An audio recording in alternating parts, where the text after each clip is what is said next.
welcome.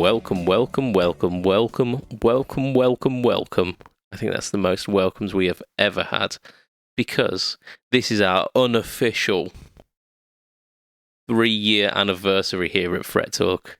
This is episode number 150, and that's close enough for jazz for me. You are here with your host, Mr BudgetPedalChap. You are also joined by Mr Matt Quine. Say hi, Matt. Hi, Matt. Whee! That is fantastic. But we have got a extra special guest this week. It's only Mr. Ollie Miles of Ollie Miles Music. Say hi, Ollie. Hi, Ollie. That's Matt's thing. Hey. God damn it. Can't get the staff these days. How the heck are you, my man? I am, I'm good. Excellent. A little bored, not gonna lie. Can't wait for lockdown to be over. But I'm having a good time. But that's the important thing.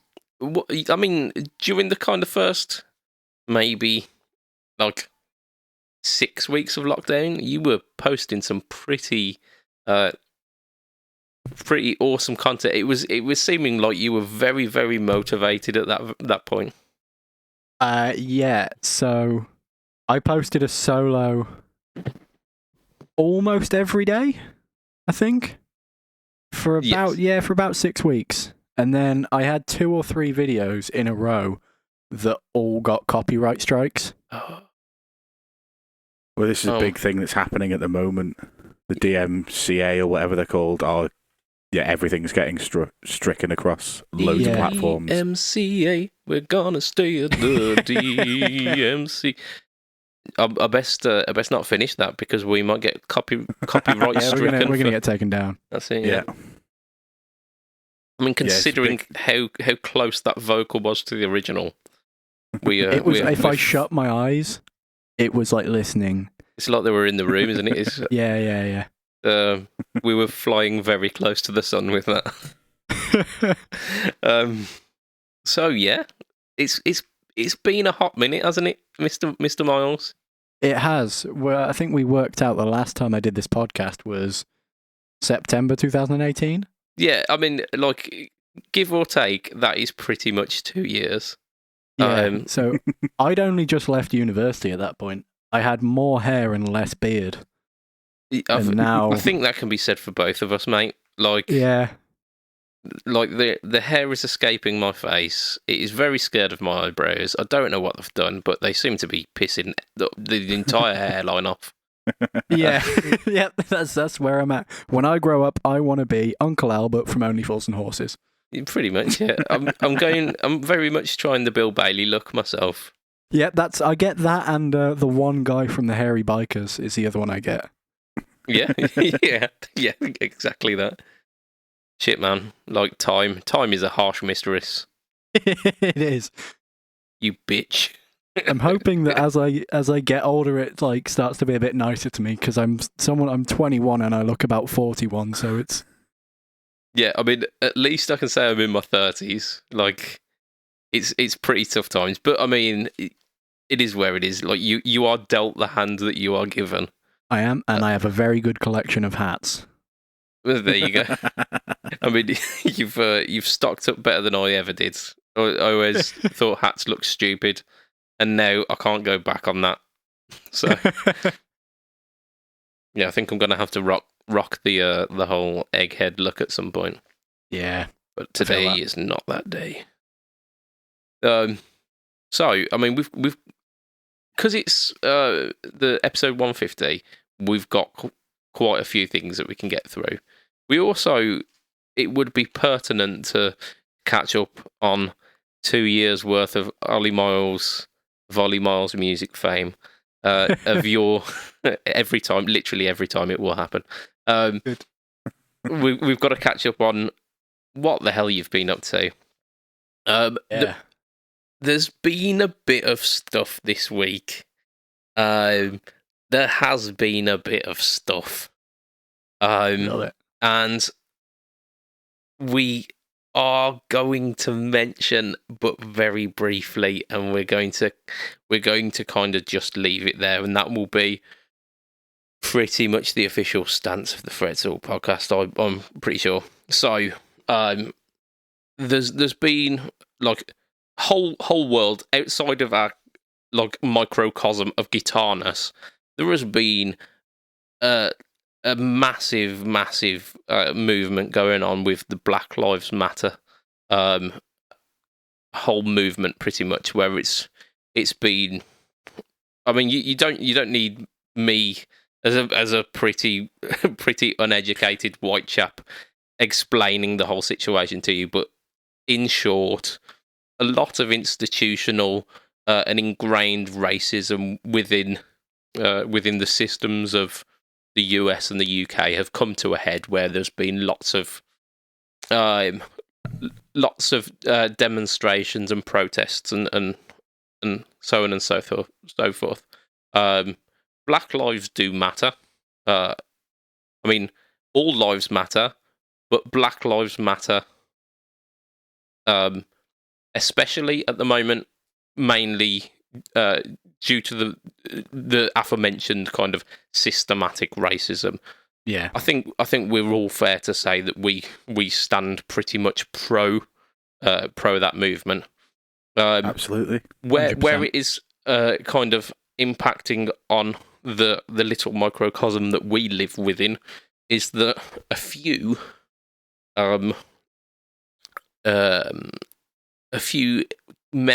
key members of the guitar community have said some things and been a little bit I don't know quite how to put it, but have been not quite as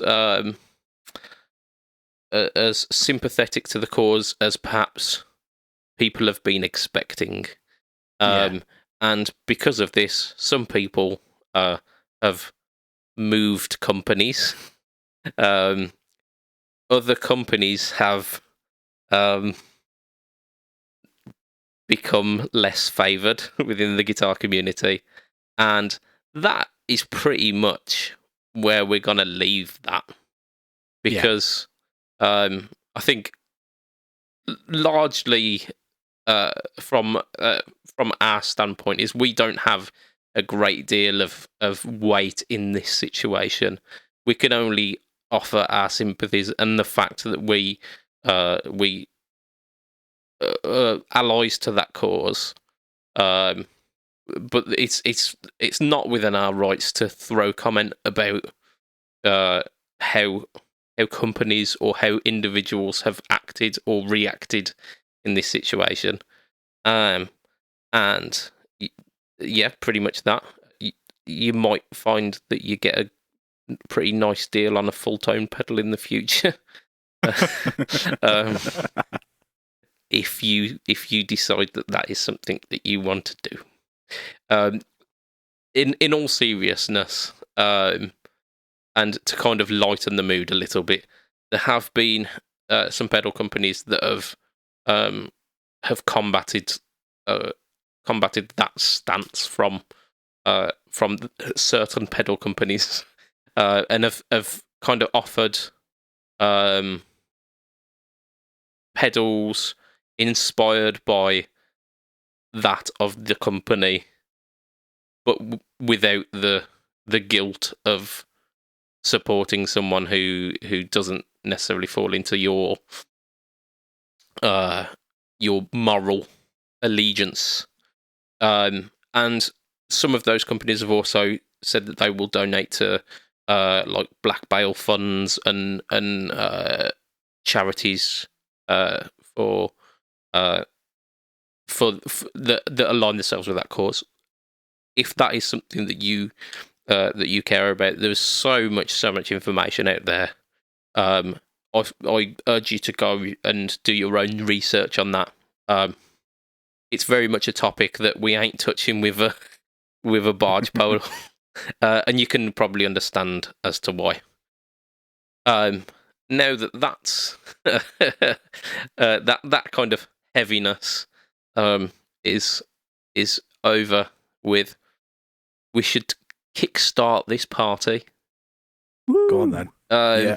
I reckon. So I reckon we'll do a little kind of warm up segment, and although we've asked for people to comment in the podcast group about this to kind of urge us to do more, and no one has. It's just been complete radio silence.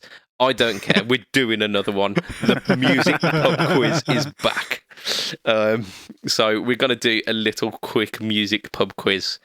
Get your pens and paper, join in, because I'll get my notes. You are in for what looks like 5 of the greatest music questions that I could muster 10 minutes before this podcast. Right, let me lean forward so I've got something to lean on.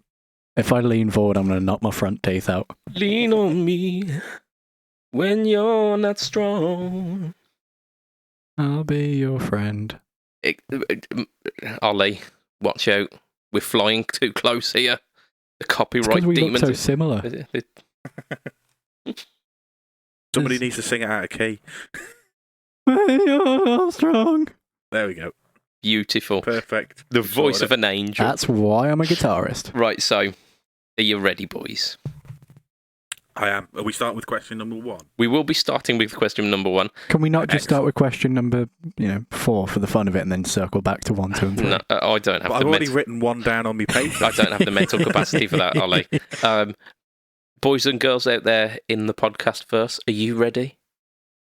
Yes, Mr. BudgetPedalChap, we are ready. My best South Park voice. Right, question number 1. Which solo artist had top 10 hits with Bing Crosby, Queen, and Mick Jagger? Which solo artist had top 10 hits with Bing Crosby, Queen, and Mick Jagger? Not all at the same time. Not all on the same track. I mean, I can use one person to link 2 of those artists, so I'm just going to guess that he also did something with the third. Exactly. I've gone off one of them, and it's probably going to be wrong. Okay.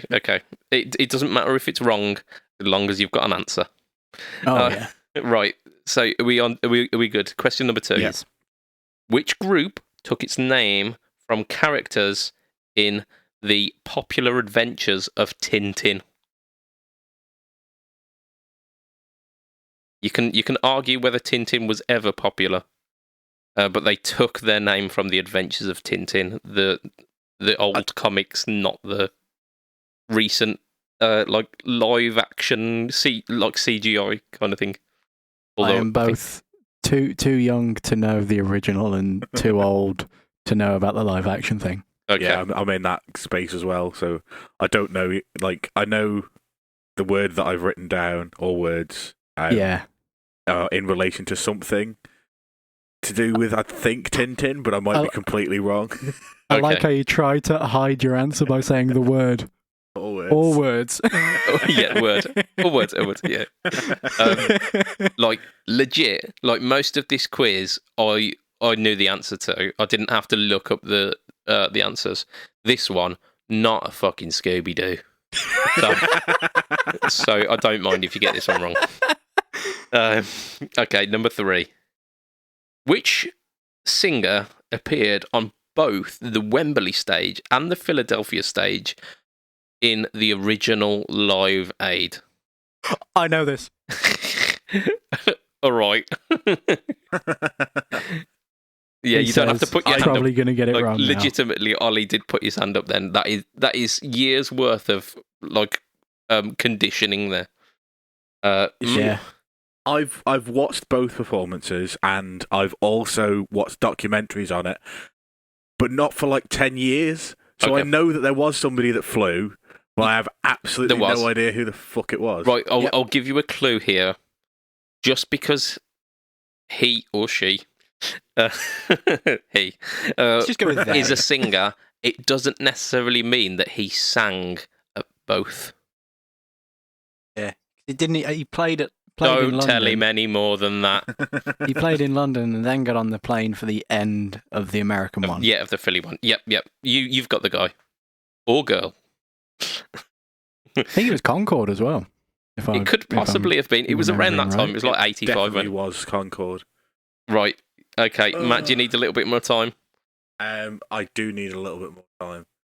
Have a little time. Great Eric Gale song, just saying. In fact, I'm going to write a name down that I'm pretty sure it wasn't, but I'm going to go for it anyway. That's the best way to do it, Matt. Like, an answer is an answer.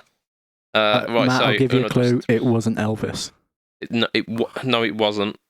Ollie, I've got John Lennon written down, but then I thought, wasn't he killed in like 1980, so it might not be him. No, it definitely weren't John Lennon. He was. he was definitely dead. Right, so singer Paul Hewson is better known as... Oh, I know that one. Because, spoiler alert, I had a Mr. Hewson who was one of my teachers, who was his cousin. I haven't got a Scooby-Doo. No, effing way. That's correct. Yeah, I was taught by this particular person's cousin. Excellent. Ollie's confused. It will make more sense, and we can go into more of the details once we've done the answers to this. Okay, I've got an answer. Excellent. And then finally, it's definitely not right. Which album do Prince, Metallica, Jay-Z, and Spinal Tap all have in common? What? Which album? Yeah. Which it's an album title. Do Prince, Metallica, Jay-Z, and Spinal Tap all have in common? I'm guessing it's not Death Magnetic. Yeah, Kill 'em all. Yeah, it could be. Right. So. Oh yeah, I went through it in my head. I was like, Ride the Lightning. That doesn't sound that very famous Prince album, Ride the Lightning. Prince, Metallica. Yeah, so Prince, Metallica, Jay-Z, and Spinal Tap. I've gone for a process of elimination. Although, I think the Spinal Tap one, I don't think it was the actual album title. I think it changed. Or it might not have. In fact, yes, yeah, okay. So I might have something to say relating to that with this question as well, but I'm going to wait till the end. Okay. So I don't want to ruin it. I'm lining it up, and it's going to be a 90s Metallica album. But which one? I have absolutely no fucking clue. Is it Lulu? Carriage Inc. Yep, they all had an album. I'm going to go for that one. Yeah, I think you'll probably get it, to be fair. Right, are we ready for the answers here? Yes. Are we ready for the answers? Right. So, yeah, go on. Matt, go on, tell me, which solo artist had hits with Queen and with... was it Paul McCartney was one of them? Bing Crosby, Mick Jagger. Mick Jagger. David Bowie, so I don't know whether he did with Bing Crosby, but I'm going to say Bowie. Yeah, he did. It was... Hey! So it was like the... I can't believe you don't know this. Like, it was really, really weird. Like, it almost looked superimposed with David Bowie, like, next to, like, a fire with Bing Crosby and, like, a jazz pianist in there. That sounds cool. I think it was Little Drummer Boy that they did. Yeah, okay. I mean, Queen, obviously, like, immense hit. And then Dancing in the Street with Mick Jagger, which is, like, the most homoerotic music video. Like, it's... Like, without them, obviously, being naked, it is the most, like homoerotically charged music video that I have been privy to. It's your favourite music video ever, isn't it?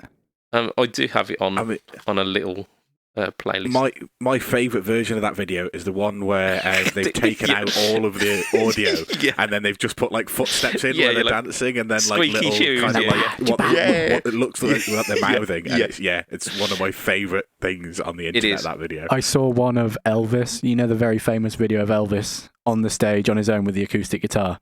Yeah, it was just that. It was just squeaking shoe sounds and him going.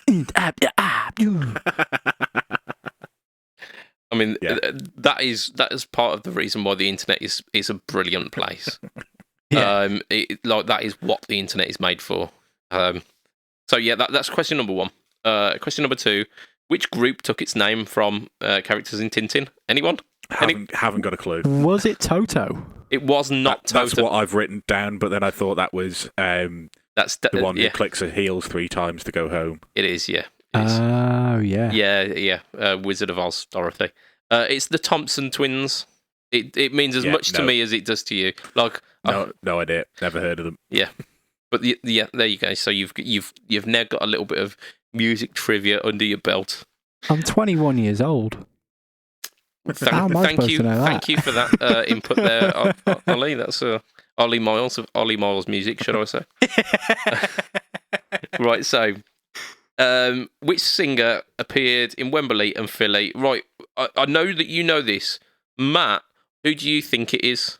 You see, I've gone for somebody who's egotistical enough to want to be at both, so I've gone for Paul McCartney. Okay, that is wrong. Give him the right answer, Mr. Ollie Miles of Ollie Miles Music. I believe it's Phil Collins. It is Phil Collins, yes. He drummed for Led Zeppelin.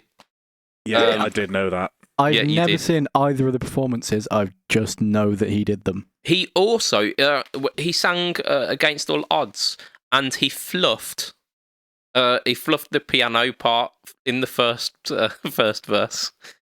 Like you visibly see on his face, like ooh, like one of those. Ooh, I hit a bubble note. And he does that in front of a crowd of like however many, or whatever it was. Yeah, like one of the biggest crowds of his life. And just as a little Live Aid trivia kind of bonus here. I believe it was Tony Hadley of Spandau Ballet. He had a voice crack in one of his songs.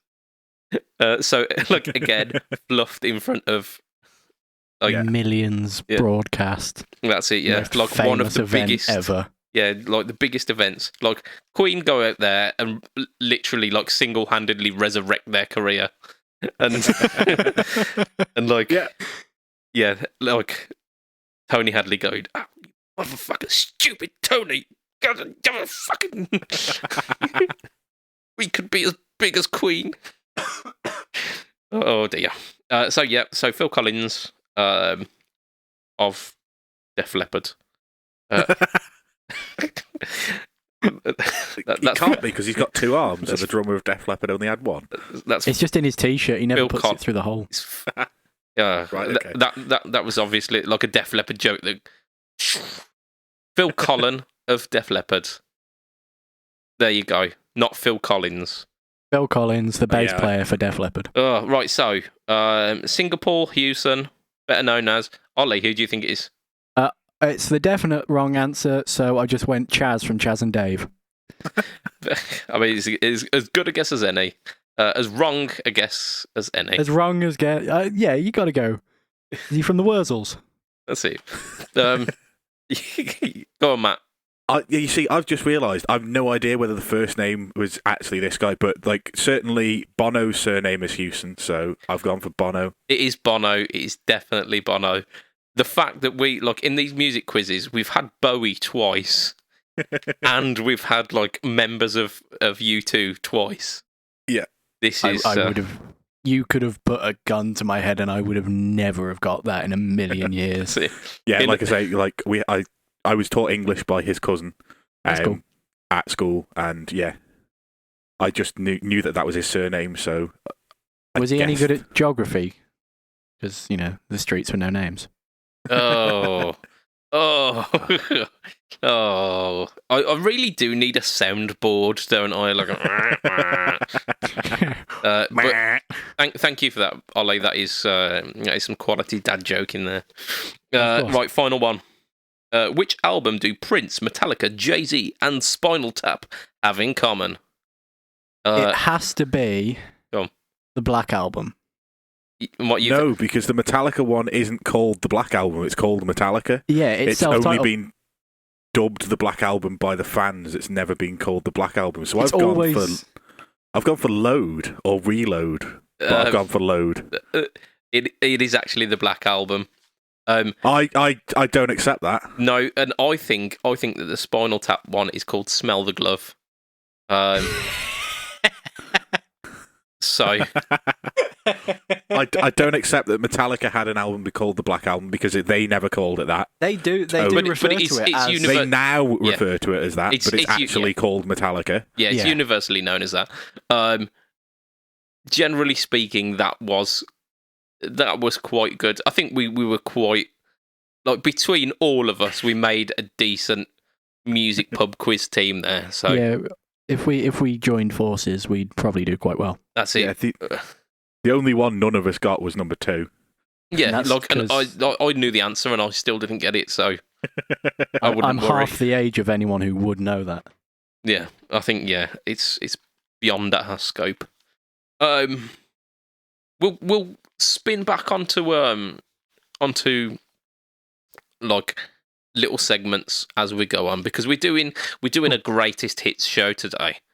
And although none of you have concurred that the music quiz is a greatest hits, it's part of the greatest hits. So we're going to have a used views at some point. We're going to have a pedal weed mind's eye at some point, but that's not going to be now, because the burning questions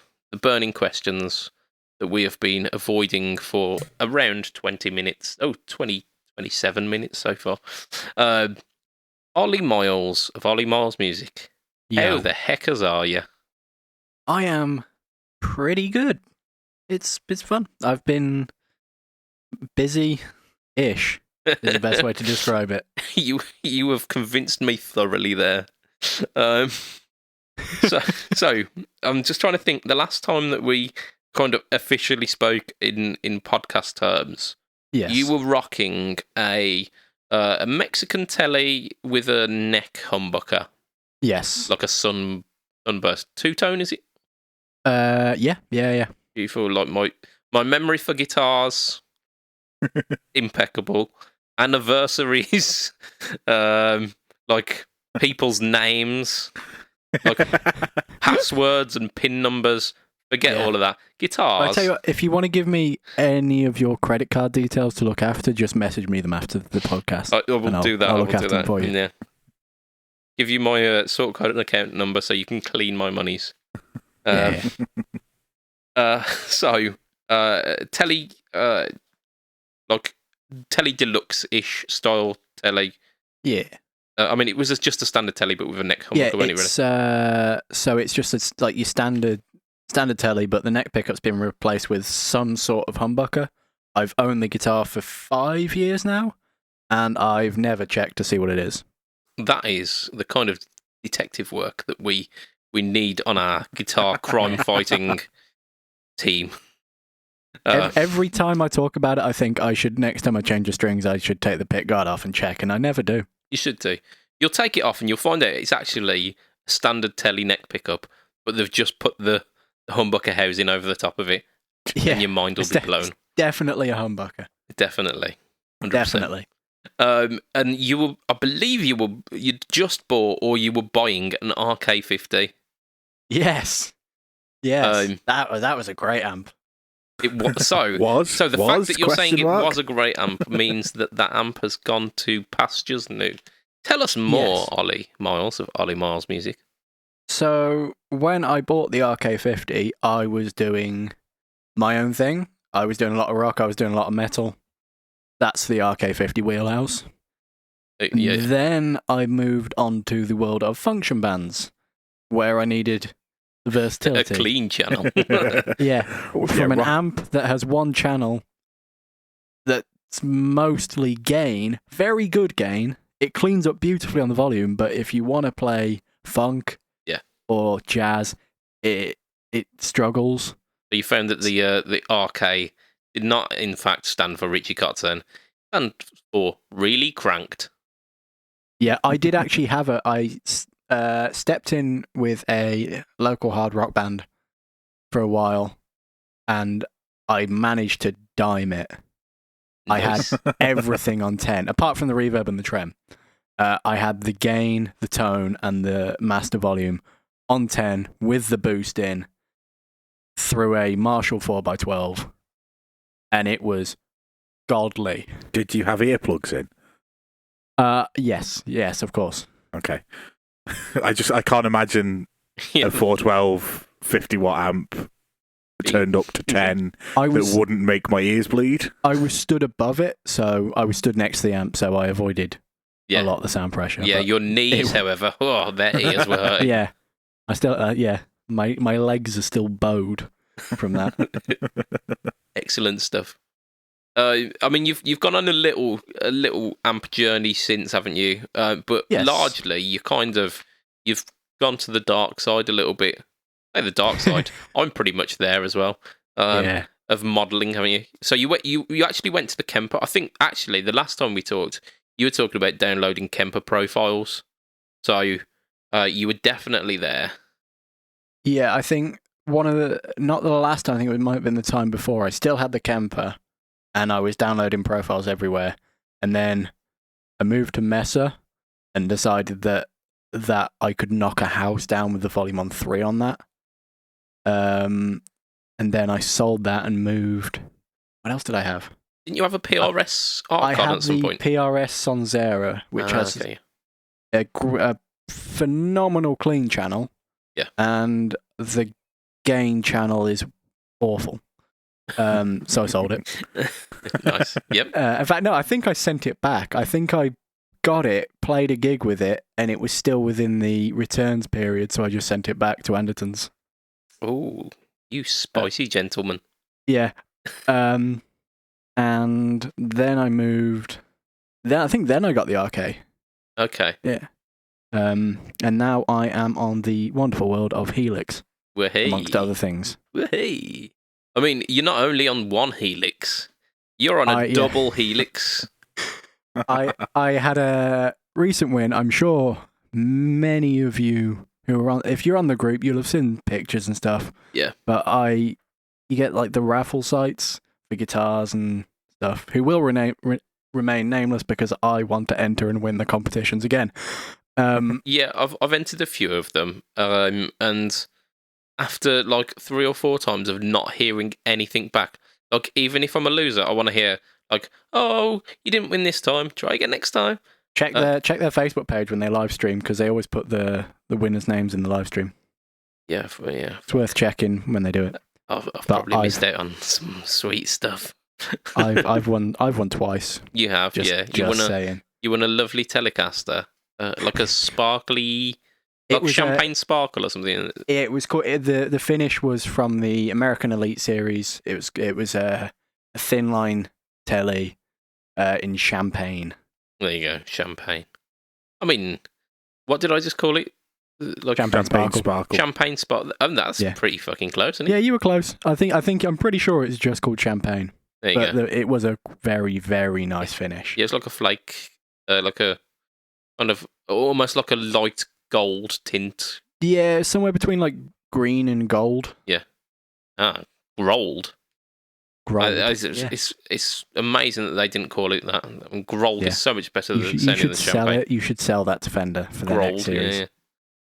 I mean, all I'm asking is a tiny percentage of your profits, Fender. Come on. Just 0.1%, that's it. Yeah, I'd live off that.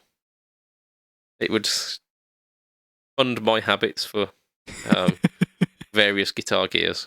So yeah, you won you've won a Telecaster, but you've also won, like within this week, you won a HX Stomp as well, didn't you? Yeah. So that actually arrived this afternoon. I've plugged it in, and I've had a quick play with it. I mean, how does it compare to the Helix?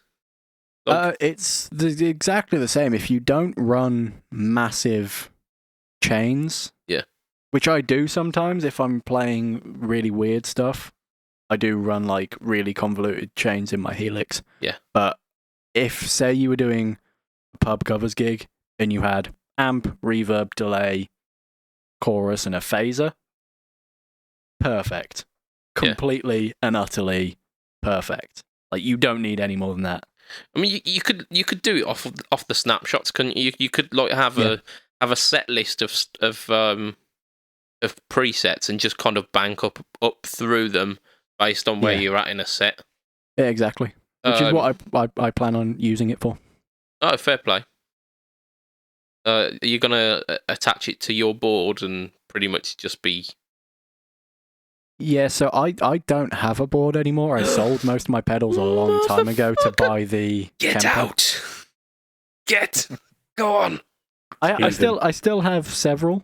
Yeah. I have a couple of wahs, several overdrives. Nice. Which is, when I grow up, I want to be Slash. I mean, Slash is an interesting character. He really is. He's a very clever man. Follow his Instagram. Like, I do. It's really fucking strange, isn't it?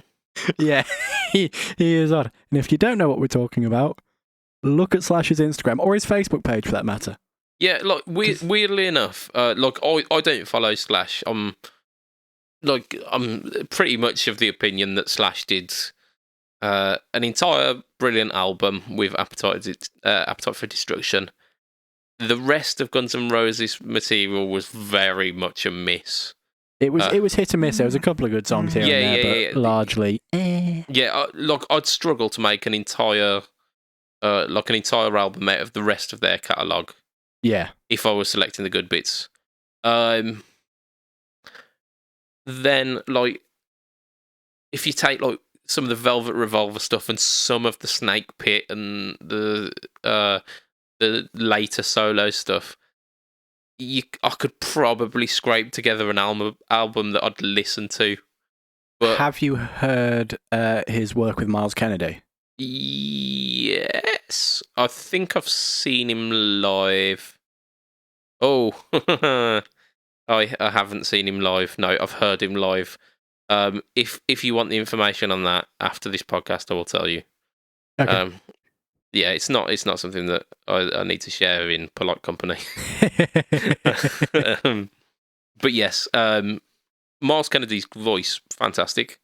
I would just advise people not to look at Slash's Instagram because I've just done it.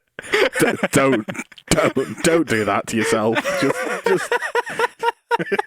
Just don't. Yeah, weirdly enough, as I was mentioning, I wasn't following it or anything. Stuart Tate, weirdly enough, occasionally sends links to Slash's Instagram, and it's just like, what the fuck? I love Stuart. He's great. Yeah, Stuart's ledge. He spent most of the guitar show messing with me. Excuse me? He has a wife.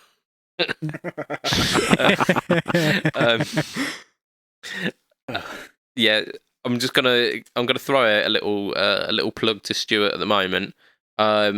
He released very, very, very recently the Hot Coals, which is a germanium treble booster, and as a man of his word, Mr. Yeomans of Chevtone Effects was saying how he was going to be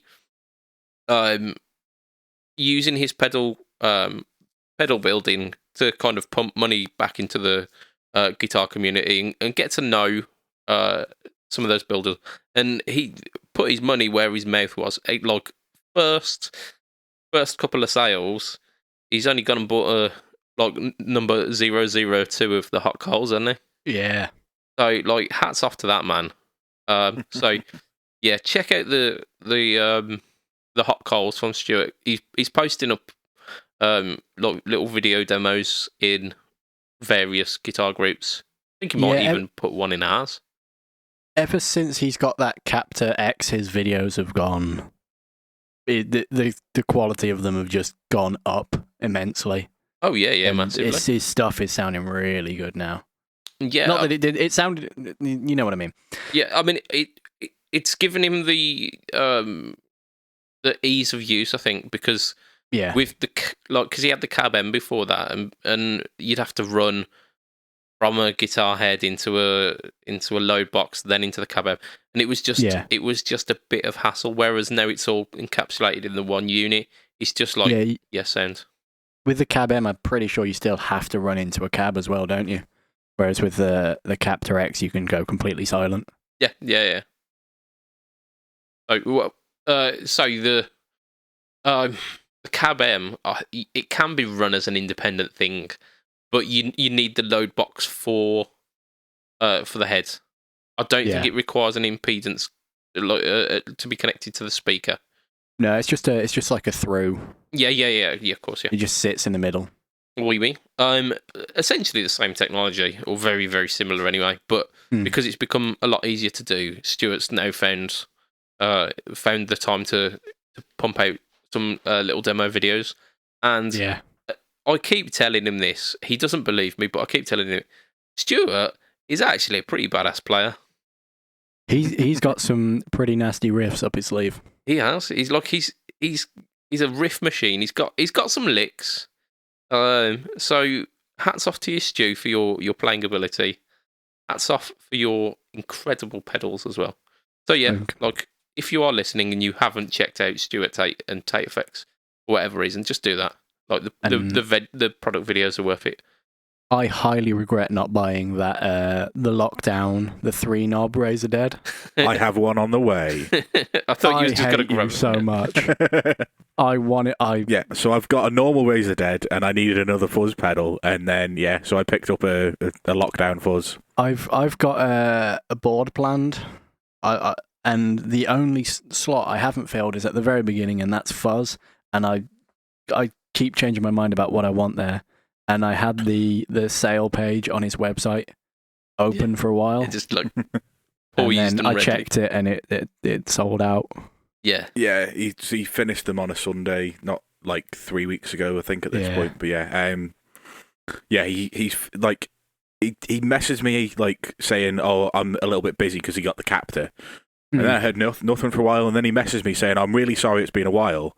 I wasn't happy with it, and I don't understand what I assume he put one together and it didn't sound the way he wanted it to, so he's done so. But whatever it was, I don't mind that he's taken the time. Like I trust you. I don't need it imminently. It's not like I've got a gig coming up anytime soon. Am I right?"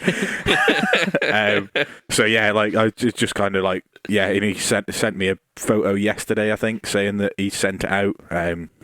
So yeah, I can't wait for that to arrive and for me to get to play around with that. And I finally picked up my pedal board so that I can do a shootout between that and an actual Raise the Dead. Woo! Stu, if you listen to this, I would like one. And unlike the man who you posted about on Facebook today, I will pay for more than shipping. I'd like to pay for the whole pedal and shipping. Please. Well. Please. Let's not put shipping on there straight away. Like, we've got to have some bartering. It's not that far. Yeah, I don't think. So, where were we? What were we talking about? Who am I? Got a clue. Yeah. Oh, sorry. We were talking about kind of. Talking about helixes and. Oh yeah. And like how that's impacted. So you went from kind of amp rig setups to the Helix. Yes. How are you using the Helix? So we've mentioned the kind of preset thing, but that's largely kind of stomp territory, isn't it? Because with the Helix, you've got stomp mode as well, where you could have like a virtual pretty much board. Yeah. So with Helix, with my old function band, what I used to do was, so I'd run an amp model and a cab and all that, and I'd run XLR out to the front of house, and I'd take something before the cab and run that to my Black Star and cab for stage. Yeah. But in terms of switching and stuff, I tend to have, there's a mode on the Helix where you can have I can't remember if it's top row or bottom row, but one of the rows is snapshots and the other row is stomps. Oh, nice. So for songs that required big tonal changes, like a really affected clean to a straight drive, instead of pressing it's like tap dancing the chorus, the delay, the amp channel, and everything, I just press one button, and then if for the solo I needed the boost, I just hit the boost button. That's that seems like an ideal setup. Yeah, that was my when I was playing with that function band, that was what I did, and it worked really well for me because I'm pretty clumsy with my feet. So yeah. In terms of the amp models, what were your go-tos with the amps? Because I'm still kind of finding my feet with it. Clean wise, it's the, I can't remember. It's one of the AC30 type models. Yeah. It might even be the matchless one. It's either AC Fawn or matchless. Yeah. For that really in your face clean. Yeah. For the edge and a warmer clean sound, I used the like the Mess Lone Star. Okay, what, do you remember what that one's called? It's called like Cali, Texas. Okay, yeah, that makes sense. Yeah, cool. So Cali, Texas, channel 1. Yeah. Cool. And then drive sounds varied depending on the song. So sometimes it was just pedals. Sometimes I'd use the placator, which is the B100 Friedman. Yeah. And sometimes my personal favorite was always the what's it called? The Archon. What is essentially the PRS Archon. Yeah. That was my go-to, but they've released the Rev model since then, and I love those. Yeah, the purple Revs were the last. There's a red as well. Red as well, yeah. I think 2.9 was the purple. I've literally just kind of stepped out of myself there, and we're talking like nerdy here now. So I'm gonna shift us away from talking the finer points of Line 6 updates because ain't nobody want to be hearing that. And the first thing I did with the Stomp was update it. Yeah, exactly. I plugged it in like first because I didn't have a Helix already here. You bastard. So I plugged it into just to see like, am I gonna keep this? Like set up a quick patch because everyone told me like the patches that are on there, shit, don't bother. Just make your own, have fun with it. So I basically just pulled up like a clean amp, a little bit of reverb, dialed in what I thought like if I had this amp in front of me because I think I dialed in like a deluxe reverb or something. Yeah. So I dialed it in, like played a couple of chords and went, yeah, that'll do. Like if it can do that, that's enough for me. Anything on top of that is whatever. So let's do a little bit of right. Are we going to do used views or are we going to do pedal weed mind's eye? We're going to do pedal weed mind's eye. Go on. So you boys ready? Yep. Are you ready? You can work as a team on this one, I reckon. Right. So. Just as a recap, because Ollie hasn't been here for a while. Pedal weed mind's eye. 3. You hear 3 names. 1 is going to be a guitar pedal. 1 is a strain of marijuana. 1 is from the mind's eye of me. Right. So we're gonna go. So first one, wobble thing. Sorry, wobble fang. Not thing. That would be silly. Funny cat. And Alaskan Thunderfuck. I'd say the first one's a pedal. Yeah, I'm in agreement that the first one is the pedal. So wobble thing unanimously is the pedal. So is Alaskan Thunderfuck or Funny Cat the weed? I think Funny Cat's the weed because the last one sounds like something you'd come out with. You see, I'm the other way. I think it's too much like something that he'd come out with. I think Funny Cat is like, he's probably seen his cat doing something funny as he's writing it down. And the Alaskan Thunderfuck is the weed. That's my opinion. Okay, so you're going with 2 different ones. That's fine. That's fine. Shall we split up? You don't have to. Yeah, you don't have to be a team. I like the fact that Matt has done this so many times with me. He thinks like I think.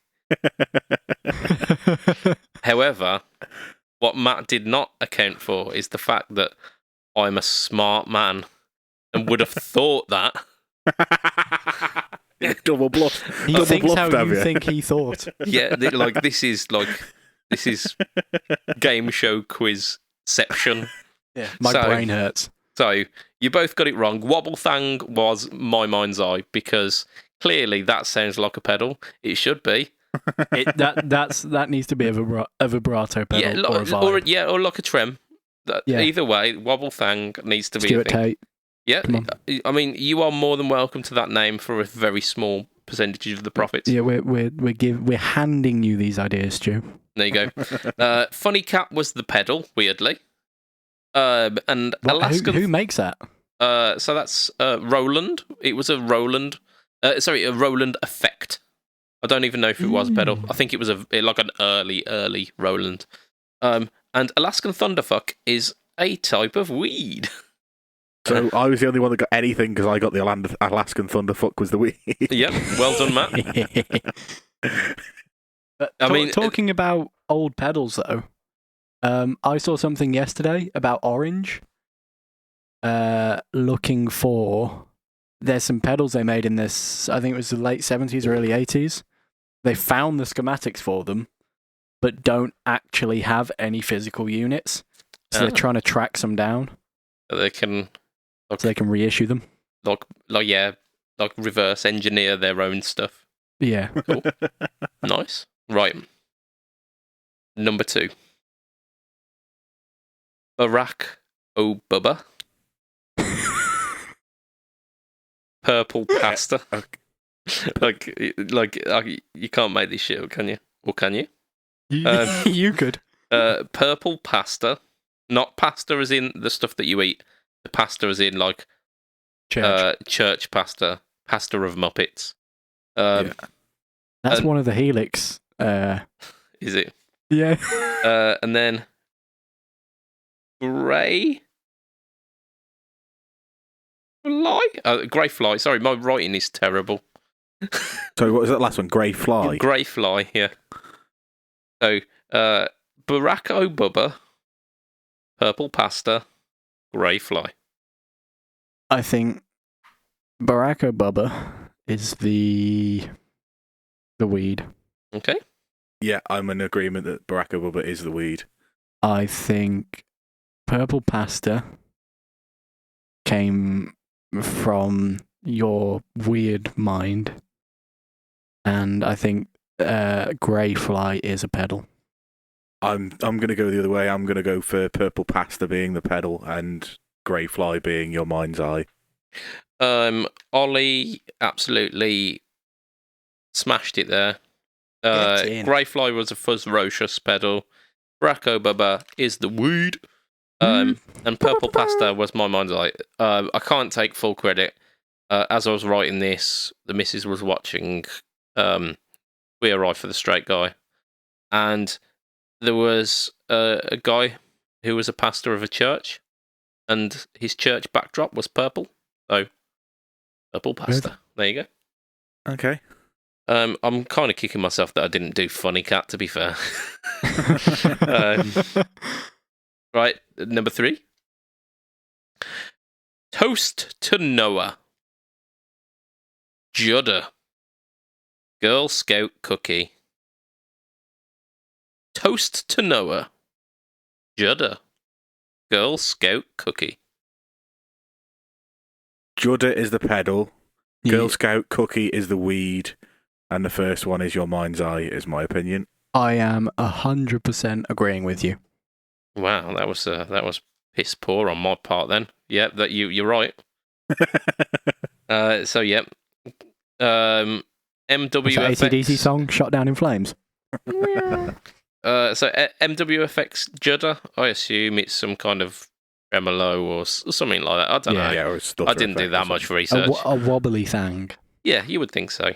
Girl Scout cookie is it's weed. And Toast to Noah was, again, something I heard on television. They were doing a toast to Noah. Excellent. Yeah, so literally just what I heard. Right, last one, and I've got to get something with this. Got to get something. Right. The Crazy Nator. Kana Sutra. Bruley. The Crazy Nator. Kana Sutra. Bruley. So the Crazy Nator sounds like something Zvex would make. That sounds like a Zvex pedal. Zvex would probably make the wobble thing or the Toast to Noah as well. Doesn't just say, like saying Zvex would make it isn't really shortening anything down there. I don't know, Matt. What do you reckon? So can you just take me through the second two? Kana Sutra. So the Canna Sutra, as in like. Yeah, Kama Sutra. Kama Sutra. I think that one's the weed, and I think the last one is your mind's eye. I think Ollie's right. I think the first one is going to be a pedal. So you think Crazy Nator's a pedal, Kana Sutra is the weed, and Bruley is my mind's eye. You are 100% correct.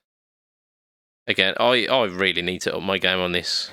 I last time I said this, but I think before we started. But the last time I was on was the first time that we played this. And Ayrton was on as well. Yeah. Oh, he's a weed hound. He's got a nose for weed, doesn't he? Between my knowledge of pedals and his knowledge of weed, you didn't stand a chance. No, but like out of this, it was pretty much a 50-50 there. I foxed you both on at least one of them, and then two of them you just absolutely smashed me. So yeah, the Crazy Nator is Simon the Magpie effect. Never heard of it. No, I'd never heard of it. Simon. It comes up if you type in like crazy guitar pedals. Kana Sutra is weed. It couldn't not be, could it? And Bruley was the dog from Queer Eye. The dog who has died. Little French bulldog or a pug or something. Okay. Oh. I like the ugly smushy dogs. I really want a bulldog, but my missus does not want an ugly dog. And we've got a cat, so I mean that wouldn't work out well. No, I got a cat and a dog, and they seem all right. Mike, go on. We're opening this can of worms. Most of the time, our cat has largely been an indoors cat, and since we've moved to our own house, she's now venturing off into the garden. So she's feeling like she's getting bigger balls now. Okay. She's like strutting around, almost like she's something. But we also have other cats come into our garden, because cats don't respect personal boundaries. Of course, there's an easy way to teach cats to respect personal boundaries. I mean, I do have a hose that has got a quick lock attachment, so that I could easily make it. I don't really mind them. They're not much trouble. As long as they're not using your garden as a litter tray, it's okay. But once they start doing that, just spray the bastards. They will be. He just hasn't found it yet. yeah, possibly. As long as they're like fertilizing the flower beds and whatnot, I'm fine. So like there's generally two main cats that come into our garden. There's the next door's cat who, like, last summer we had in our garden for like 3 weeks because she was pregnant, and the next door neighbours happened to go on holiday for like 3 weeks. So we pretty much had a litter of cats in our back garden. Wow. Which it was great. It was good fun.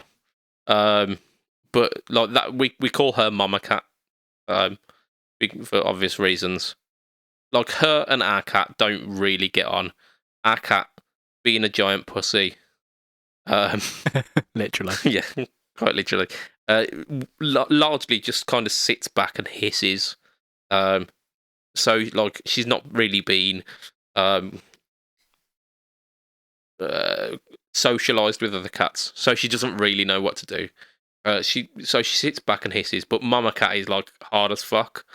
So like she knows her place. She really, really knows her place. Our cat does. Other cat comes in. We think is the dad of the litter of cats. Definitely a bloke, because when he walks has got massive balls that like just drag behind him. But recently he has been taking an interest in our cat. And like we've got a patio door which we leave open quite a lot. Is he just rubbing his balls on the patio? Well, no, he comes into our house just like strolling around, looking to get a piece of our cat, pretty much.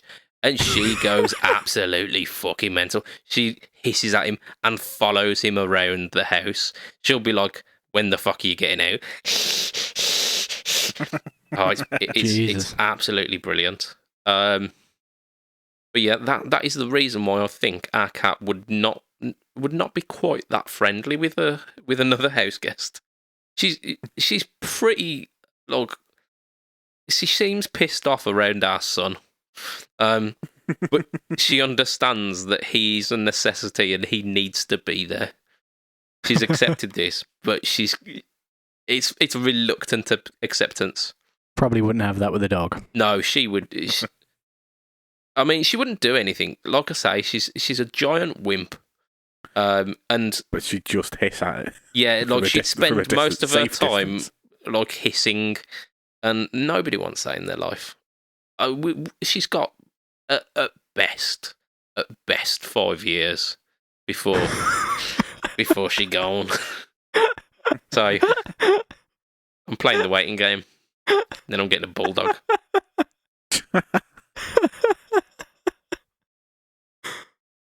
Yep. So, Ollie. Yo. What do you think Matt's been up to this week? I don't think I can say that on the podcast. The switcheroo. What have you been up to, Matt? So I live in a different world to everybody else at the moment. I live in a world where the ongoing global bastard is no longer here. Yes, yeah. I hate you. Congratulations, so, yeah. We finally reached 0 cases last Tuesday. So 7 days. I think we're 7 days now, or it might be last Thursday, so maybe it's 5 days. But we have 0 cases, and once we were down to, I think we had like 7 days in a row with nothing, and then the government said we could gather outside in groups of 10 as long as we socially distance. Yeah. So we took a Sunday afternoon as a perfect time to have a socially distanced band practice. Nice. Now, our this is for the second band. The bassist was unable to make it, but we had keyboards. The drummer sat on a cajon because you can't really set up a drum kit up outside in an area where you've got neighbours. Yeah. I took the 5-watt Marshall and had that in like low mode, and the other guitarist took his ID Core 10 practice amp.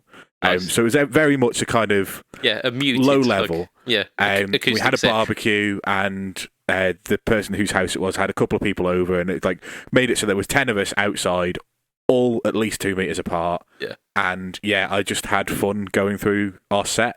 Like there was a few songs that really need a bass line, so we didn't bother with those. Like we couldn't have done them without a bassist. It wouldn't have worked. But yeah, so I've managed to have a band practice in the middle of a global pandemic, which was excellent. Like I probably sound like I'm bragging a little bit, but it makes me feel lucky to be living where I am, because as soon as we knew it was happening, the government did the right things. We closed the border, so literally no way of it coming in at the moment.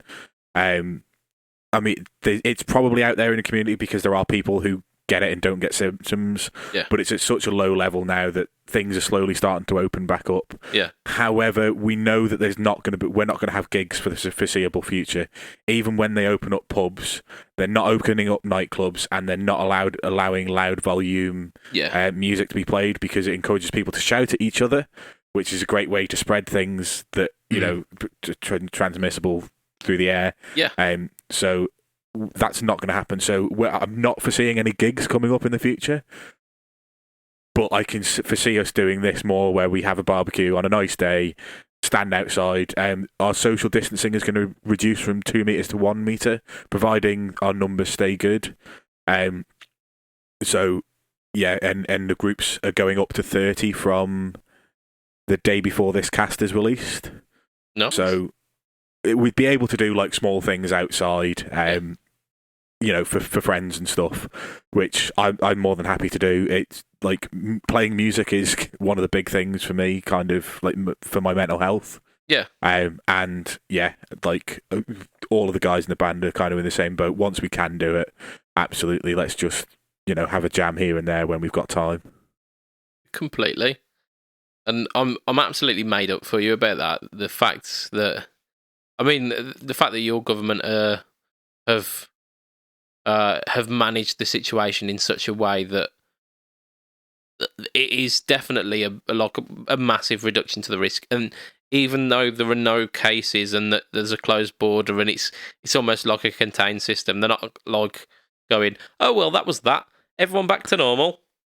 Yeah, no, there's none of that. We're following WHO guidelines and stuff. I know New Zealand have started opening up mass gatherings again, and I'm very surprised about that because the WHO guidelines are very much the case of 1 meter distancing, no mass gatherings. Let's just let's just wait and see, and we'll wait for either the virus to mutate again, like SARS did, and become far less dangerous, or we'll wait for a vaccine, at which point you then have a choice to if you take the vaccine and you know that you're immune to it, then you can go out, and if you don't take the vaccine, it's your own choice. And you are the one that needs to make the changes to your lifestyle, not the rest of the society. Yeah. So I mean that it's excellent, and it's showing kind of progress in what has largely been almost a situation where hope has been lost. Hope is still there as long as people follow the right kind of things. There's hope definitely there for everybody. It takes people actually listening, and then we are all fucked. Government's actually doing what they're supposed. We had situations over here, so the government brought in emergency powers, and they weren't initially fining people. So they would if the first time you broke the rules, they were giving you a warning. Then there was a fine system, and then there was jail time. And I think in total, 25 people went to jail because they'd been repeatedly breaking the rules. The fines, I think there was not many more than the ones that ended up going to the jail afterwards as well. And the warnings, I think there was a total of 600 warnings issued over a 2-month period, which it's concerning that people are ignoring it, but at the same point, 600 people in 80,000 isn't terrible. Yeah, and that's a one strike thing. Yeah, the warning was literally the first time it's reported that you've been breaking it. And the big kind of thing, there was a lot of people whinging on Facebook, and that's unheard of. Because we're such a small community, most people know a police officer on their friends list. Yeah. And the police officers had been told that if people are whinging, tell them to call the police headquarters and just go, if you know somebody not doing something right, please ring police headquarters. Yeah. Because they were whinging that nothing was being done about it, whilst not doing anything about it themselves. Yeah. And very soon people cottoned on to either shut up or you're just going to get called out by the police. Yeah. That kind of community spirit is the reason why you're in the situation you are now. Yeah. So beautiful. I think we should probably steer away from the global pandemic talk a little bit. My bad, but basically it meant that I could play a practice with a couple of people watching. We even jammed songs that we don't know, or I say we don't know, all of us had played either in other bands or could pull up the chords for. So you've not formally done together. Yeah, so I haven't played Freebird in about 12 years. Nice. And the guitarist was just strumming away, going, "Oh, that's the intro to Freebird," and I'm like, I knew that once. So we did Freebird, and it got to the solo, and I was like, yeah, I remember the start of it. I think it's in G minor. Let's go. That's all you really need, isn't it? Come on, get a key and get the start bit, and you're sorted. That's it. Yeah, and that's what I did, and I kicked in the Raise the Dead. I put a little bit of delay on, and just went for it. Good man. And then 7 minutes later, the song ended. And all the people had left the barbecue. I'd wrecked my fingers, put it that way. I've not done that kind of speed and like consistent kind of aggressive soloing for a long time. Yeah, it's largely just machine gun licks the whole way through, isn't it? It's just It's just it's that after that. Really impressive as a kind of virtuosic piece. But it's largely quite repetitive as a guitarist. Yeah, it's irritating to other musicians, but it's very impressive to drunk people. There you go. Yeah. It gets the tip jar full. Yeah, Yep. Drunk people really love Freebird. Yeah, the amount, like, bearing in mind, I haven't played this since I was in a school band. I reckon every other gig that I've ever played, somebody has shouted Freebird. No, Freebird. I've had Wonderwall, and I'm still very proud of the fact that I still don't know how to play Wonderwall. I mean, you do, you just don't know that you do. Yeah. Oh yeah, I could probably figure it out in about a minute, but I've never actively learned how to play it, and I'm proud of that fact. I've played it in a band before, so I can't say anything. I think I could probably sing that one. I think it falls just within the kind of the realm of I can just about hit all of those notes. Well, just one of those. Just pick one. Any of them.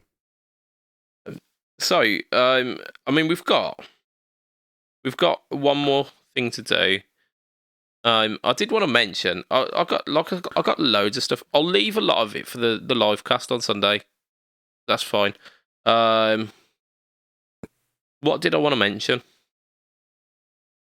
I won't bother. Do we need to mention the competition? I know we briefly mentioned the competition. Do we need to formally remind people to come up with a name for the not Dave Gilmour set from Fletcher Pickups? I mean, the not Dave Gilmour set would be a fantastic name for them. I think that probably is trademarkable. You reckon? Not Dave Gilmour. I think because it's got his name in it, he'd probably not like you to use that. Yeah. Danny Gilbar. Yeah, like Davey G, yeah. Something. Danny Gilless. I mean, the one that I really liked was, I mean, there's been some really, really good ones, actually. I think Moog has done a rather good one. I can't remember what it was, but it was quite a good one. But there's one that stuck with me, which was the Prism set. I thought that was quite good. I think it's subtle enough that you can get the reference if you know where it's pointing. Yeah, but it's not like, because there's been some that have been like a bit too close to the mark, where it's been like the Comfortably Floyd or the Pink Money or whatever, and you're just like, yeah, I mean it does what it's supposed to do, but it's not, there's not subtlety there. Yeah, it's not actually a set for that. It just happens to sound a little bit like it. Yeah, and that was one of the things that I was going to mention this cast, actually, is that I like that set is largely based around a set that I commissioned for my Ibanez Fireman, which for all purposes had a completely fine set of pickups in it before that. they were fine. They did the job. In fact, they probably did it better for what I want, which is they were noiseless pickups. So because the Fireman is, for want of a better word, a Les Paul. I know it doesn't look like it. You've got to suspend disbelief a little bit with this one, but it's like mahogany construction. It's a short scale length. It's like a flat fretboard. So tonally and kind of feel wise, it's very much the Les Paul territory. The silence of the humbucking single coils is probably a bit better functionally for what I'm using it for. But the Fletcher pickups just sound better. They just sound better. because it's a mahogany guitar, it's not quite fully stratty.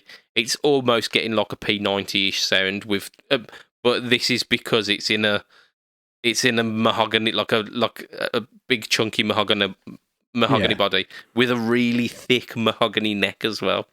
So it has got like a really thick, juicy, creamy single coil sound. I was playing them for a long time. I've started like picking up the guitar and doing a bit of practice and doing it like late at night. So like starting at like 11, 12 o'clock ish. And this sent me well into the morning. I was just like playing some rockish loops. And I ended up playing some Deep Purple as well, and trying so very hard to get the intro to Strange Kind of Woman down, which I think I've got now. I think I'm there. I might record it and put it up on the group, but do it. But I might not because I'm scared. No, yeah, I think I've got it. It's a real bastard of a lick because it starts with a bend, like a really short bend.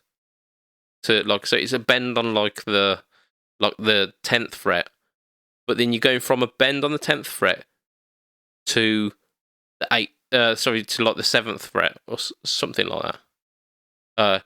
So where you'd usually go, you'd like bend up, then let the bend release, and then go to the fret before. This just goes so it's like straight from a bend to like a note 3 notes away. That technique is horrible. Richie Blackmore. He did that on purpose. I've done that a couple of times. I did that on one of the you mentioned in my lockdown videos earlier. I did, yes. I think the first solo I did had that because it was very bluesy and it had that just littered all over it. Nice. What song was that? I can't remember off the top of my head. You did some Kotzen at one point, didn't you? I didn't do any Kotzen. I did, what's his name, Schofield? Philip Schofield? Paul Schofield. Yeah. No. John Schofield, sorry. I can't remember. Schofield. Anyway, John Schofield. Yeah. John. Was it John? There's like 3 of them, and they're all different. Oh, no, it's not John Schofield. It's it's the guy who's on that pedal show, isn't it? Matt Schofield. I think it's Matt Schofield. There you go. Yeah, yeah. I can't remember the name of the song, but I did one of his solos from his most recent album. Yeah, and that had diminished runs. It had little bends. It had all sorts going through it, and it was a hell of a lot of fun to learn. Yeah, that tasty little diminished lick was something else, wasn't it? It weren't quite diminished though, was it? It was like super Locrian or something, wasn't it? There was one bit that was definitely diminished. Yeah, I'm going from like memory fumes here. Yeah. So it went up diminished and then like did some weird thing back down pentatonic. It took me a good couple hours to get my head around that. Yeah, I remember you saying like it was that lick. Like that lick took most of the time of the solo. Yeah, I've been trying to figure out. I don't know do you guys know Martin Miller? Yeah, I've heard of Martin Miller. If you go on his YouTube channel, he does like session band covers. Has done them. Yeah, for with the last Paul Gilbert, years. he did a couple, didn't he? Yeah, he's done with Paul Gilbert. He's done some with. He's done some with all sorts of people. He does some on his own as well. But all his guitar solos are incredible. Yeah, and I've tried figuring a few of them out, and I've got quite a way through a lot of them, and it's I just can't quite get it up, but I'm determined to get at least one of them. There's pills for that, mate. Oh dear. Looking at the time, we are well past the time, but I did say we'd have a greatest hits, and damn it, we will. It's a bonus kind of extra little bit because it's our 150th 3-year anniversary show. I like your thinking, Matt. We'll go with that. We've got to run with that. I've got 2 years of catching up to do. Indeed. We are going to run with our final segment of the podcast now, which is we are bringing back Yo's views. Yo's views, like Yo's views, pet. For you, it's more yo's views. Yo's views. Yeah, it doesn't work in any other accent other than Northern. But yo's views. So this is the statement, and it's going to be between Matt and Ollie, and you have to figure out which side you're going to be on. Okay, I will work as adjudicator in this, and I might even throw in my 2 cents because I can't shut up. Yeah. Right. So use views. This is the statement. The wah pedal is an essential piece of kit for the pedal board. Go on, Ollie. Which side would you like to? Bearing in mind you own 2 wahs, I'm guessing you're going to say that's. I'm going to go against. You're going to go against, so I've got to argue for a wah pedal. Yep. Bearing in mind I currently don't own a wah pedal. This seems like the best possible outcome for this. This is the spirit of use views. Yeah, I'm fine with that. Okay, right. Opening statements. Who wants to go first? I reckon pro the statement goes first. So Matt, you are right. You are largely selling wah pedals on us.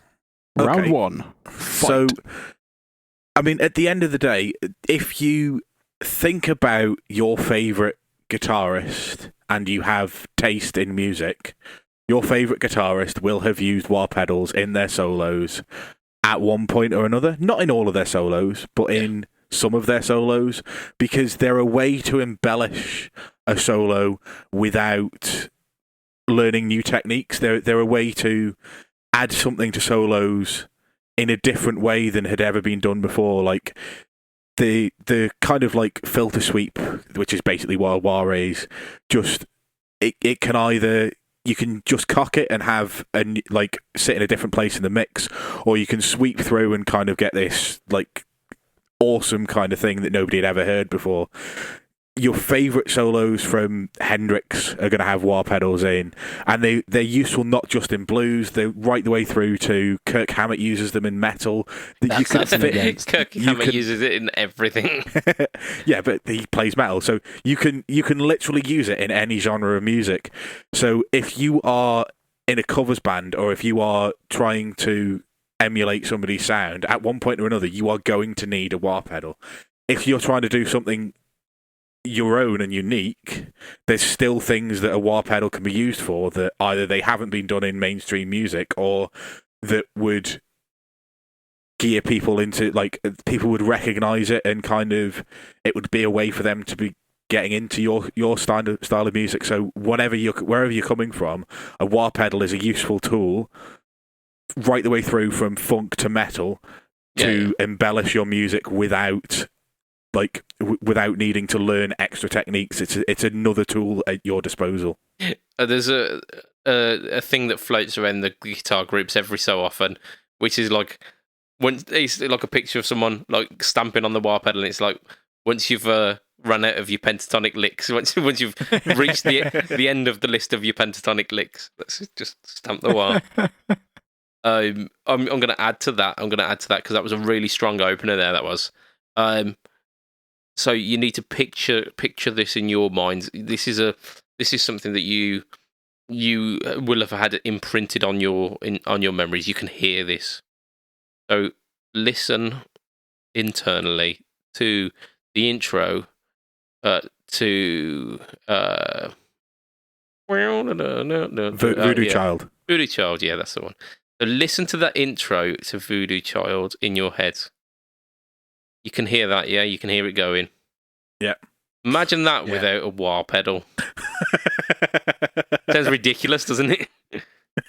I've done that song without a wah pedal. Heathen. I've also done that song without a wah pedal. Double heathen. In fact, it actually works quite well, because the feel of that song actually comes from the... It's from the feel, it's from the technique, and almost like the sloppiness of it. It's completely from the wah pedal. The feel of that song is completely from the wah pedal, and I shall hear no more about that. You are wrong. Go on, Ollie. Let's Ollie, hear why. It is your turn to rebuttal this this argument.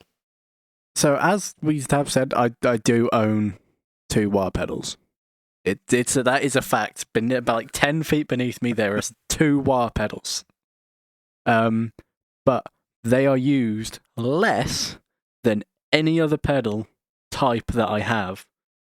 I always take one to gigs. I will not lie. And it's always sat there on the floor. But I never use it. Unless I am playing one of maybe 3 or 4 songs that I might happen to play, it just doesn't get used. And even when it does get used, I'm sat there thinking, did I really need that? Like, was that necessary? Like, sure, it's on the record, but like, yeah, you feel wah shame. So does anyone really need it? And I've tracked solos with wah. I have performed. I've used wah. So I'm not actually anti, but to put it on a pedal board, which is what you said. Yes, a wah pedal is an essential piece of kit for the pedal board. One, I never put it on my pedal board. It always sits next to my pedal board. Oh, this is a technicality. 2, we like technicalities on Use Views. Yeah, you should have been more specific. 2, it's like it's bulky. Why? It's like the biggest pedal you own for one song. Like, why? Buy a mini Crybaby. No. Yeah, because I don't like Crybabies. I own a Crybaby, but now this is a bigger argument. The Crybaby is the only wah pedal to have. We're doing the Morley versus Vox versus Dunlop. Right, so I own 2 of those 3. And it's not the Crybaby. I know, I own it. I own the John Petrucci Crybaby and the Mark Tremonti Morley. Are my 2. But I just, for the amount of times I use them versus the amount of space they take up, they are probably the least effective pedal. Like where you said, so like that spot could be where your drive pedal is or your boost pedal.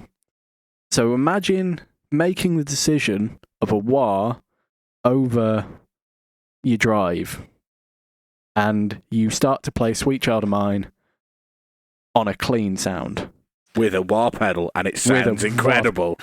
I mean, yeah, it would sound like a bad bit of funk being played over a rock backing track. That logic is weak sauce, because that's assuming you have one drive pedal. Yeah, bearing in mind I have 7 drive pedals on my board. I have I think I have 4 if you include the one that doesn't work. But it's still on your board. For some reason. I don't use wah. That's the thing. I've over the last 3 years of gigging, I think I used a wah pedal once. Yeah. If we're gonna go down that route, like, I put a wah pedal on my board when I've built my big board, and I think I used it for 1 song per gig for 4 years. Then took it off my board and sold it. When I used it for that 1 song, I could have got that effect with my amp, because I wasn't using it like a wah pedal. I was using it for the intro to Money for Nothing. I had the Money for Nothing sound, which you can get with tone tweaking. You can, but then you'd have to also tone tweak during the song whilst playing, which is difficult. Not really. The one time I used it was for that 1 sound, which isn't really a traditional use of a wah. No, I mean, you could have got away with just either having an EQ pedal or something like the cocked wah, or that really weird Dunlop one, which is more expensive than the wah pedal. It's twice as expensive as the wah pedal itself. Also for the funk argument, most funk wah sounds are auto filter. Yeah. But if you don't even need to be able to play the guitar, make porn funk sounds. You literally just hold the strings with your left hand, rub where you'd be picking with your right hand, and rock your foot back and forth. And it does porn funk. You don't even need to play the guitar. I stand against wah. It smells. Yeah, if we're gonna come out of the use views and give our honest opinions, wah is I'd love to have a wah pedal, but they're so big and bulky. and I'd forget to use it half the time. Some of them are really temperamental as well. I'd like to point that out. Like my Tremonti Wah sounds incredible in the right situation. Yeah. Out of that situation, you try and play that for anything other than like a heavy riff, it's not up to scratch. They're also quite power hungry, aren't they? If I remember rightly, I haven't plugged mine in for a long time. Not too bad from what I remember. I don't think they are. Like on my big kind of all-encompassing board with the loads of TC pedals, which is essentially how many mojos? Yeah, it's got a mojo on it. Of course it has. Don't be silly, man. That's a throwback. It's like out of all of the pedals, and I've got tremolo, I've got a looper, I've got a tuner. That's the most important pedal. Like a vibrato, but like in terms of like the amount of use they get, hands down, the wah gets the least amount of use. Like I don't think I've switched that pedal on in about 2 years. Yeah, like I say, I took mine off the board. Like if we look at like where I would actually use it, just add a little bit more gain, and it doesn't really matter. Like just forget about it. Mine goes in a rucksack with cables, and if I feel the need to set it up, I set it up. If I don't, it stays in the bag. Yeah. Well, like when I bought the expression pedal for my M5 because I needed to do a whammy sound for a single song, and I already had an M5 on the board, and I was like, I'm not spending 200 quid on a Digitech whammy for 4 notes. Like it's literally the intro, and then there's a breakdown in the middle where it drops an open E down an octave. I'm not spending 400 quid on 4 notes in a set, so I spent 50 quid on an expression pedal. And when I set up the thing, I was like, "Oh, there's wah sounds in the M5, and I'll set up because I'll already have the expression pedal on the floor next to the board. Yeah, I'll set up a wah sound, and I set that up, and still it's been set up, and I've never gone onto that patch even, let alone fucking thought about using it. Yeah. So closing statements. Then I guess, boys, like wrap up your argument in a succinct way. Matt, do you want to lead us off? I mean, like, if we're going to wrap the argument up in terms of used views, everybody you think of that's been famous around a guitar has at one point or another used a wah pedal on one of their records.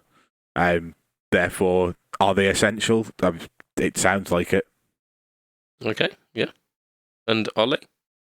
They have been used on records, but when you're playing live, if that's a space on your pedal board, that's another drive sound. That could be an auto filter for that funk section you're playing. Like that could be any other kind of pedal that you want. That compressor you've been thinking of buying, buy that instead. Takes up a lot of space. You never use it. Like, why? Why would you bother? And I think that concludes our used views. I'm really torn on this one. Matt, I think in terms of like argument's sake, you've probably put across a stronger argument here. But I think Ollie, I think you do get it, because like the technicality gets you there, and I think I am pedantic enough to like technicalities. Yeah, it is a good point though, isn't it? Like it is. You have to have a really pretty big board, like to get a full size wah on. You have to have the pedal train junior at least. Yeah, I think with the wording that doesn't even exist anymore. The wording of essential and pedal board were really the undoing of this argument. If those two words weren't in there, like if it weren't essential, if it was like wah is an important thing for guitar users, Matt, you'd have that sewn up. But because it's an essential for pedal boards, yeah, I think because I am more than happy with that. Like I say, like in my personal opinion, I don't use wah. Like I say, I set up a wah sound, and I had a wah pedal, and never used them. I always have them with me, like especially when I'm not working with my own band. If I'm working for someone else, like if whoever's in charge turns around and says, "Hey, can you put a wah pedal on in this section?" Yeah, I can go, "Yeah, sure." Like it's worth having just in case. But overall. Yeah, I like that bit that you did there, but it needs to sound more 70s porn. You're like, I can't achieve that in any other way. Yeah. Gotta grow a mustache. Yes. And largely that is where we're going to end for today. You have to grow a mustache. Yep. So, before we wrap up proper, we thank our patronisers, the wonderful, wonderful people that are our Patreon subscribers, Patreon people, Patreon backers. That's the word, isn't it? So for as little as $2 a month, you can be one of those people. And one of the perks of that is that you get your name read out on this podcast. Woo. We have got, who have we got? We've got Mr. Andrew Bimson, Mr. Adam Yeomans of Cheftone Effects. We have got Mr. Doug Christ of, what's his pedal company name? 37 Effects or something like that. I'll have to Google that one. I listened to the Tone Jerks podcast, or I've listened to the majority of that, and Doug's a dude. Check it out. Really, with a name like Doug, you know, it's not going to be a woman. Exactly that. So who else have we got after Doug? We've got Joe Richardson of Everything Joseph fame. We have got UG Rection. Or are you just happy to see me? And we have got Mr. Ben Fletcher of Fletcher Pickups, and we are giving another shout out to that competition. Make sure you're having a go at it. So what you need to do is you need to go to Fletcher Pickups Facebook page or Instagram, I think, and leave as a comment in that comment section what you would call these pickups. It's all described in the post anyway. Just head over there. You'll see it. So me, if you want to find me online, I do stuff. No Talk All Tone, that happens every week. Most recently, both Cheftone effects. So we had the Honey Burst last time, and I'll talk a little bit about that on the Sunday live cast, which is yesterday. If you're listening now, time is a thing. Yeah. So, Budget Pedal Chap is Instagram, Facebook, YouTube, any of those / Budget Pedal Chap, and you'll find me. Like I say, videos released every week on the YouTube. Some interesting things happening over on Instagram. So yeah, just keep peeled. Ollie Miles Music. Oh, yeah. You are Facebook and Instagram, is it? Yes, / Ollie Miles Music. By the time this podcast comes out, yes, I may or may not have a video out. I'm editing and mixing at the moment, so depending on how well that works, the video will have just come out or it'll be about to come out. Either way, go on my stuff, like it, follow it, whatever, and then when it comes out, you can see it. Exactly. That is some slick promotion there, Mr. Ollie Miles of Ollie Miles Music. Yeah. Matt, you are heel _ Matt Q at Twitch, Twinstagram, Twitter. Yep. The Bad Bookers podcast. Yep. Yeah, that's pretty much it. So this has been a lovely, lovely podcast. I've really enjoyed today. Yeah. It's going to be really hard to find 30 seconds for which make a clip of this because it is absolute gold. I'm sure you'll find a way. I'd like to not leave it 2 years next time, if that's all right. Can I come back a bit sooner? Absolutely. Yeah, totally. We'll have to get you on a live one. Yeah. Yeah. You absolutely can't do all of that xenophobic rhetoric you did before that I edited it. I'm kidding. No, he didn't do any of that. I'm a nice person. Don't listen to what Ollie's everyone lovely. says. I'm pulling your leg here. So, from myself, Mr Budget Pedal Chap, from Mr Ollie Mars of Ollie Mars Music. Thank you. From Mr Matt Quine. Say bye, Matt. Bye, Matt. Hey. It will be a tatty bye and good night for this week. Serarbit. Ta-da. You can hear the soundtrack coming in, can't you? Always. It's ingrained in my head forever. Go to sleep. It's lovely.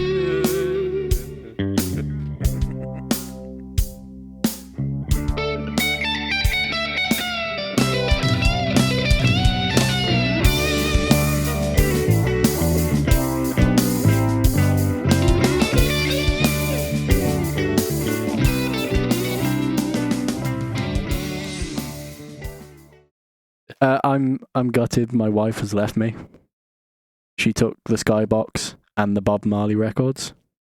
No woman, no sky. I think we've had that one before. I don't think we used it on the cast, though. Oh, did we not? Did we not? Oh, I don't think we did. You can get away with that one then. Well done, Ollie Miles of Ollie Miles Music. Oh, thank you very much. That is some quality shit joke. That's an oxymoron, that isn't it? Yeah, it is.